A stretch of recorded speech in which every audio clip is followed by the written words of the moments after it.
দাবি এক দফা এক, বিজেপি রাজপথে তৃণমূল হুঁশিয়ার। আরজিকর কাণ্ডের প্রতিবাদে ধর্মতলায় শান্তিপূর্ণ ধর্নায় বিজেপি। সোমের ধর্না মঞ্চে উপস্থিত ছিলেন বিজেপি রাজ্য সভাপতি ডক্টর সুকান্ত মজুমদার স্বাগতম স্বাগতম স্বাগতম। আমাদের প্রিয় রাজ্য সভাপতি ডক্টর সুকান্ত মজুমদার স্বাগতম স্বাগতম স্বাগতম। আরজিকর কাণ্ডের তদন্ত সিবিআইয়ের হাতে যাওয়ার পর নিজে পথে নেমেছিলেন মমতা বন্দ্যোপাধ্যায়, কিন্তু তার স্বরাষ্ট্র মন্ত্রকের অধীনস্থ পুলিশের ভূমিকাতেই ক্ষুব্ধ জনতা।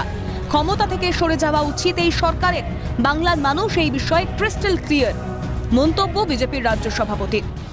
দেখুন, বাংলার মানুষ মাননীয় মুখ্যমন্ত্রী সম্পর্কে এবং তার সরকার সম্পর্কে কোনো বিভ্রান্তির মধ্যে নেই। বাংলার মানুষ পুরোপুরি ক্লিয়ার, ক্রিস্টাল ক্লিয়ার ইংরেজিতে যাকে বলে, সেই রকম মনোভাব নিয়ে আছে যে এই সরকারের পতন অনিবার্য। ক্ষমতা হারানোর কথা ভেবেই চিন্তিত মুখ্যমন্ত্রী মমতা, তাই মানুষকে উৎসবে ফিরতে বলছেন। রাজ্যের মানুষ উৎসব নয়, সব নিয়ে চিন্তিত। তৃণমূল সুপ্রিমোর মন্তব্যের পাল্টা মন্ত্র সুকান্তর। এবং এই সরকার বাংলার মসনদ থেকে ইমিডিয়েটলি সরে যাওয়া উচিত।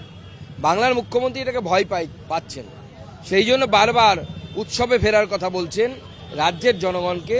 রাজ্যের জনগণ উৎসব নিয়ে চিন্তিত নয়, রাজ্যের জনগণ সব নিয়ে চিন্তিত, যে সব একের পর এক সারি ধরে আসছে রাজ্যের সামনে। বিচারের দাবিতে এক সুতোয় রাজনীতিক থেকে আমজনতা।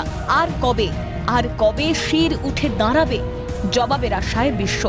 ক্যামেরায় জ্যাকি সিং এর সঙ্গে প্রীতিশ বন্দ্যোপাধ্যায়ের রিপোর্ট, ক্যালকাটা নিউজ।